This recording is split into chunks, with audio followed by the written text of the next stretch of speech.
bertemu kembali kita dalam sharing sirah, mendalami kisah, mengambil hikmah bersama dengan saya Muhammad Zubairi. Sampailah kita kepada pembahasan hijrah. Betapa penting peristiwa hijrah ini di dalam perjalanan kajian kita tentang sirah nabawiyah sallallahu alaihi wasallam. Kenapa? Nanti kita sebut beberapa hal, ya. Tetapi ada kalimat yang saya ingin mengutip terlebih dahulu berbicara tentang hijrah. Kalimatnya Einstein. Kata Einstein, hanya orang gila yang menginginkan hasil yang berbeda, akan tetapi dia hanya melaksanakan hal yang terus-menerus sama, ya. Nah, kalau Einstein mengatakan demikian, ternyata 14 abad yang lalu Rasulullah Muhammad sallallahu alaihi wasallam telah langsung mempraktekkannya, memerintahkannya, dan kemudian mempraktekkannya, dan itu kemudian diabadikan oleh Allah Subhanahu wa taala antara lain di ayat 100 dari surat An-Nisa. Kata Allah Subhanahu wa taala, "Wa may yuhajir fi sabilillahi yajid fil ardi muraghaman katsiran wa sa'ah." Barang siapa yang berhijrah di jalan Allah dan Rasulnya, maka akan dia dapati kehidupan di muka bumi, kehidupan di dunia, kehidupan yang luas, dan juga rezeki yang banyak.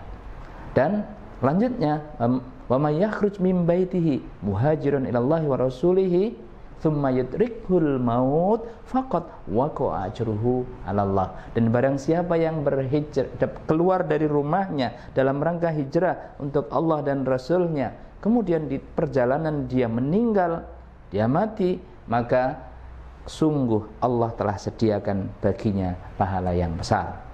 Teman-teman semuanya yang dirahmati Allah Subhanahu wa taala, karenanya pembahasan tentang hijrah di samping ayat 100 yang menegaskan manfaat besarnya bagi kehidupan di muka bumi, kehidupan dirinya, keluarganya, bangsa, masyarakat, dan kemanusiaan, itu begitu besar. Yang kedua, Masya Allah, Allah telah sediakan baginya pahala yang besar. Maka mari kita lihat terlebih dahulu dari sisi bahasa. Apa sih sebenarnya hijrah? Hijrah itu adalah makna bahasanya, ya, dia meninggalkan sesuatu yang rendah, yang tidak baik, menuju kepada yang baik. Itu makna bahasanya. Makna istilahnya adalah ada dua nanti, ya, ada dua, yakni ada hijrah makaniyah dan kemudian ada hijrah ma'nawiyah.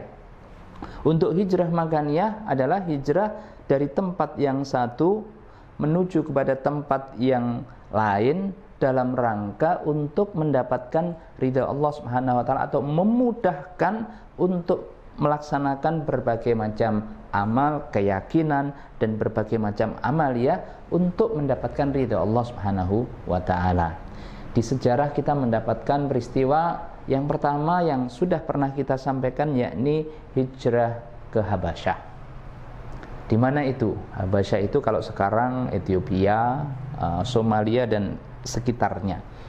Pada waktu itu kaum muslimin di tahun ke-6 dan ke-7 kenabian, di fase Makkah, Rasulullah SAW bersama dengan kaum muslimin mengalami tekanan, ada siksaan dan sebagainya. Maka Rasulullah SAW kemudian perintahkan kepada para sahabat untuk pergilah kalian ke satu negeri yang di sana ada pemimpin yang tidak ada satu orang pun yang terzalimi atasnya, yakni Najasyi yang dimaksudkan Nabi. Karenanya kemudian berangkatlah hijrah. Sekarang kita lihat hijrah ke Habasyah itu, ya, dalam rangka untuk mempertahankan keyakinan, keimanan, tetapi ternyata yang berangkat hijrah itu mohon maaf bukan orang-orang dari kalangan bawah. Sementara banyak dari siksaan, ancaman, siksaan, ya, yang diterima oleh kaum muslimin di Mekah, itu banyak sekali yang paling sering dirasakan adalah kaum muslimin, orang-orang yang masuk Islam dari kalangan bawah. Tetapi ternyata yang berangkat hijrah ke Habasyah itu semisal Utsman bin Affan, Ja'far bin Abi Thalib, ya, Abu Salamah, dan bersama dengan Ummu Salamah, Ummu Habibah, putrinya Abu Sufyan, dan sebagainya. Orang-orang terpandang, ya. Kenapa itu? Ya, mari kita lihat dahulu beberapa kajian kritisnya para mu'arrikh, para ahli sejarah. Mengapa kemudian justru yang berangkat itu adalah orang-orang yang terpandang. dari kalangan orang-orang Quraisy dan sebagainya yang berangkat hijrah ke Habasyah. Yang pertama, ketika kemarin juga sudah kita sampaikan, ada utusan dari kafir Quraisy untuk memprovokasi Raja Najasyi agar mendeportasi, mengembalikan, ya.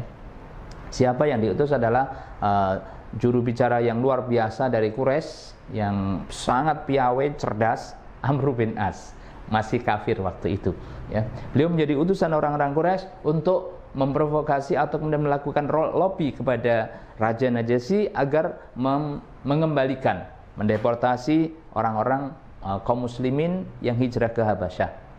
Tetapi kalau kita perhatikan, begitu kemudian Amr bin As yang sangat cerdas itu, ya, lobbying tingkat tinggi, ya, dia melakukan lobby kepada Raja Najasyi.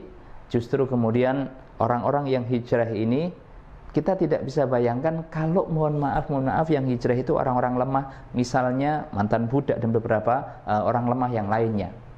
Ya mungkin akan lebih mudah lagi dikatakan oleh Amr bin As. Amr bin As mengatakan, ini adalah budak-budak kami yang lari dari kami, kembalikan. Maka boleh jadi tidak ada alasan bagi Raja Najasyi untuk kemudian untuk tidak mengembalikan. Tetapi karena ini adalah orang-orang yang tinggi derajatnya pada masa waktu itu, ya, itu justru kemudian Raja Najasyi mengatakan, saya tidak bisa mengembalikan begitu saja tanpa mendengarkan cross check dari orang-orang yang datang kepada kami untuk meminta suaka kepada kami, ya. Maka didatangkan, dan Ja'far bin Abi Thalib, salah satu pemimpin dan juru bicaranya, banyak kemudian menyanggah dan membantah serta kemudian memberikan penjelasan-penjelasan yang langsung mematikan alasan-alasan yang disampaikan oleh Amr bin As. Karenanya sampai pada kesimpulan, ketika kemudian diprovokasi hal yang paling sensitif adalah masalah pandangannya orang-orang kaum muslimin terhadap Nabi Isa, ya, Ja'far bin Abi Thalib kemudian, Paduka, sebelum saya menjawab pertanyaan Paduka tentang Isa, kedudukan Isa, maka izinkan kami untuk membacakan firman Tuhan Allah Subhanahu wa taala yang diturunkan kepada nabi kami, ya. Dibacakanlah oleh Ja'far bin Abi Thalib surat Maryam. Masya Allah, begitu kemudian dibacakan surat Maryam, semua para pendeta yang ada di belakangnya termasuk Raja Najasyi itu meneteskan air mata. Hingga kemudian ditutup, ya, setelah kemudian menceritakan kesucian Maryam, kemudian disampaikannya tentang bagaimana kelahiran Isa Al-Masih, ya, dan sejak kecil kemudian dia bisa berkata, sampai kemudian mukjizat yang Allah berikan kepada Isa alaihissalam dan seterusnya. Maka ditutup oleh Ja'far bin Abi Thalib bahwa Isa adalah hamba Allah Subhanahu wa taala dan sekaligus rasulnya, ruhnya yang suci, ya, yang dimasukkan kepada Maryam, dan kemudian dia menjadi nabi, ya. Penutupan yang dikatakan oleh Ja'far bin Abi Thalib ini kemudian menegaskan apa yang ada di dalam Al-Qur'an dan menjadikan semakin kuat dan teguh keyakinan Raja Najasyi untuk kemudian dia menetapkan, kembalilah wahai Amr bin As, aku tidak butuh hadiah-hadiahmu, ya, dan tenanglah wahai kaum muslimin, engkau ada di negeriku, ya. Maka keputusannya Masya Allah luar biasa, ya. Ja'far bin Abi Thalib yang memahami benar inti dari ajaran ini, itu kemudian dia bisa melaksanakan apa yang diperintahkan oleh Nabi SAW untuk hijrah ke Habasyah dan kemudian mendapatkan suaka sebagaimana yang dimaksudkan. Dan manfaat yang kedua yang tadi kita sebut, ya, mengapa kemudian yang datang, yang hijrah itu justru orang-orang terpandang dari kalangan kaum muslimin yang ada di Quraisy.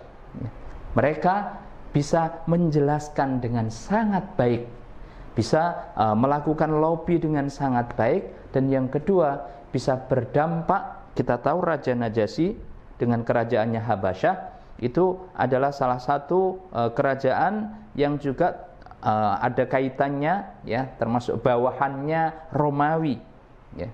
Karenanya begitu kemudian orang-orang kaum muslimin mampu menyampaikan apa yang disampaikan oleh Ja'far bin Abi Thalib tersebut, segeralah kemudian tersiar, terkabarkan kepada pusat-pusat pemerintahannya Romawi, baik di Konstantinopel, ya, Bizantium, atau kemudian di Syam dan beberapa wilayah-wilayah kekuasaannya Romawi, tentang ajaran agama yang dibawa oleh Muhammad dari Arab yang ternyata kemudian menarik hati bagi Raja Najasyi. Sampailah kemudian manfaat dan tujuan besar dari hijrah ke Habasyah itu mendapatkan tempat tinggal dan suaka yang baik, dan yang kedua juga sekaligus mulai menyiarkan, mengabarkan tentang Islam kepada dunia. Teman-teman semuanya yang dirahmati Allah Subhanahu wa taala. Dan yang kedua tentu adalah hijrah ke Madinah, yang namanya dulu Yathrib hingga kemudian nanti menjadi Madinatul Munawwarah. Di antara dari sahabat yang hijrah tadi, misalnya ada Utsman bin Affan, itu sampai kemudian dijuluki dengan Dzunnurain, ya, dan wal hijratain, orang yang memiliki dua cahaya karena beliau menikahi dua putri Rasulullah SAW, Ruqayyah dan kemudian Kulthum, ya. Kemudian yang kedua, beliau ikut hijrah ke Habasyah dan kemudian juga ikut hijrah ke Madinah, ya. Nah, peristiwa hijrah ke Madinah itu tentu lebih luar biasa lagi, di mana sebelumnya Rasulullah SAW pada pertemuan kita sebelumnya, para pemirsa dan teman-teman semuanya, sudah kita sampaikan bahwa peristiwa Amul Husni yang menimpa Rasulullah SAW di tahun ke-10 Hijriah itu membawa Allah Subhanahu wa taala memberikan hadiah kepada Rasulullah berupa perjalanan maha dahsyat Isra Mi'raj dan seluruh kemuliaan, fadilah dan keutamaan-keutamaannya, serta konsekuensi dan hadiah terbesarnya berupa salat 5 waktu, ya. Nah, sebelum itu kita tahu Rasulullah ke Habasyah, ke Taif, kemudian ditolak oleh orang-orang Taif. Maka kemudian pada setiap tahun musim haji, Rasulullah mencari komunitas-komunitas baru untuk bisa menjadi orang-orang yang tertarik dengan ajaran Islam, kemudian bisa menjadi pembela bagi agama Islam yang dibawa Nabi Sallallahu Alaihi Wasallam. Bertemulah kemudian beliau Sallallahu Alaihi Wasallam dengan orang-orang dari suku Aus dan Khazraj dari Yathrib, dan kemudian, ya, terjadi perjanjian yang kita kenal di dalam sejarah dengan Bai'atul Aqobah yang pertama. Setelah kemudian perjanjian Bai'atul Aqobah pertama, Rasulullah SAW kemudian bersamaan dengan kembalinya orang-orang Yathrib tersebut, Rasulullah mengirimkan Mus'ab bin Umair sebagai duta Islam pertama, dubes Islam pertama, untuk mengajari tentang Islam kepada orang-orang Yathrib, dan dampak hasilnya luar biasa, menjadi sangat banyak di hampir setiap orang yang ditemui oleh Mus'ab bin Umair, rumah yang didatangi oleh Mus'ab bin Umair untuk menjelaskan tentang Islam, mayoritas mereka, para ahli sejarah menyebutkan, kalau saya bahasakan dengan prosentase, keberhasilannya 90%, ya. Hampir semua yang didatangi itu kemudian mau memeluk ajaran Islam. Maka di tahun kedua, setahun kemudian, orang-orang Aus dan Khazraj tersebut berjanji untuk bertemu lagi dengan Rasulullah Muhammad Sallallahu Alaihi Wasallam di Aqobah yang kemudian dikenal dengan Bai'atul Aqobah yang kedua.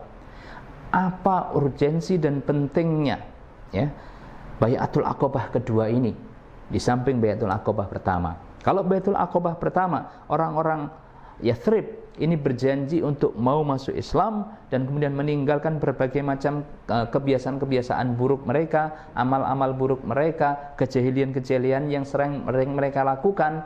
Nah, di Bai'atul Aqobah yang kedua ini, di samping memperkuat dan memperteguh sejumlah 75 orang, 73 pria, 2 wanita dari Aus dan Khazraj, dari orang-orang yang Yathrib, bertemu di Bai'atul Aqobah yang kedua dengan Rasulullah SAW, menyampaikan tentang tetap teguh masuk Islam, dan tentu menginformasikan mulai banyaknya orang-orang Muslim, ya, orang-orang Yathrib untuk tertarik dan kemudian masuk Islam, yang merupakan keberhasilan dari dakwah Mus'ab bin Umair.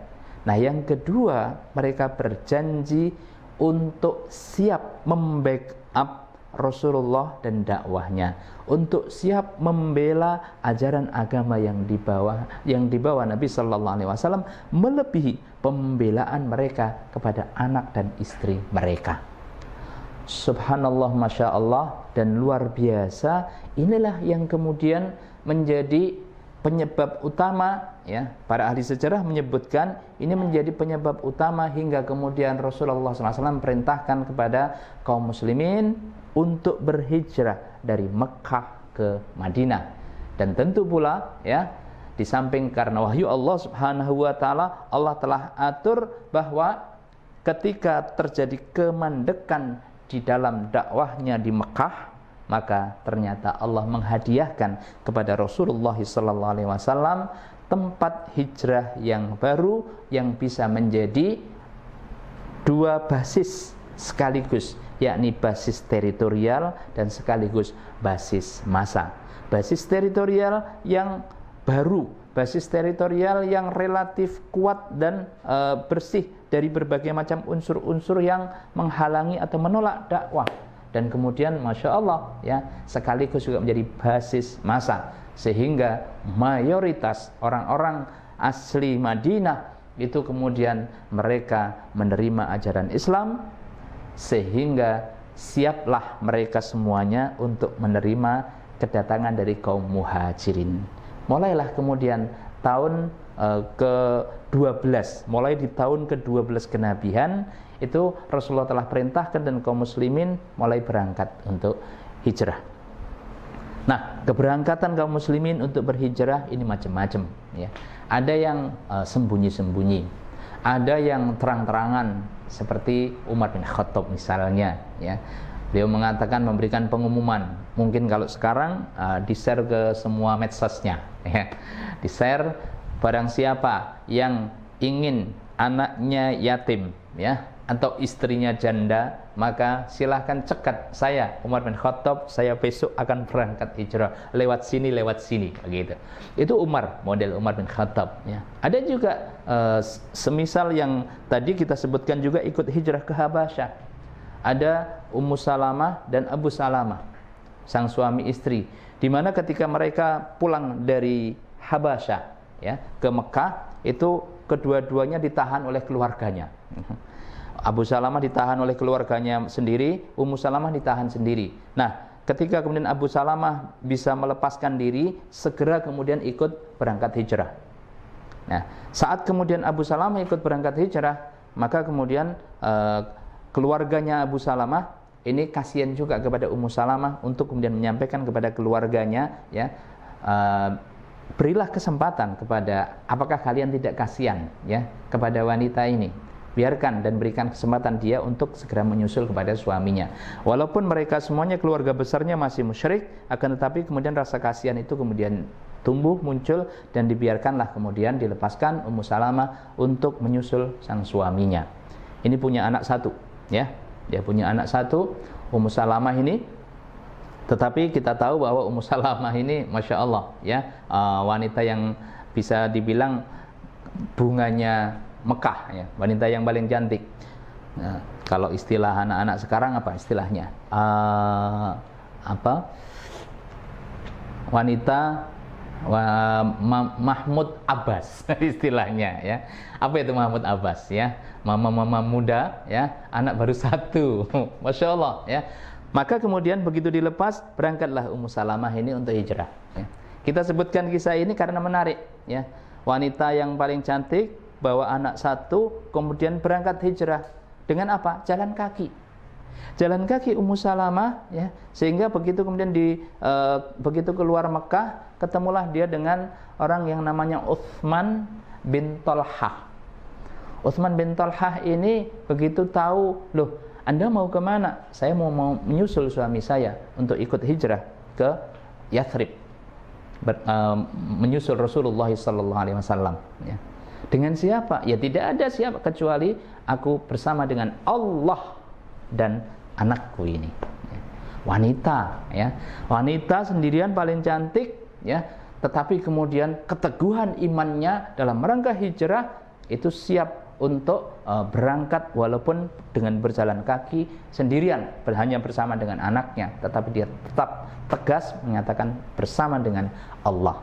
Nah, inilah Ummu Salamah, dan kisahnya nanti kita bisa uraikan lebih detail lagi dan mungkin lebih menarik, ya, sebagai serba-serbi terkait dengan model keberangkatan hijrah dari kaum muslimin. Ada semisal Umar bin Khattab, ada semisal Ummu Salamah, dan mungkin ada beberapa yang lainnya.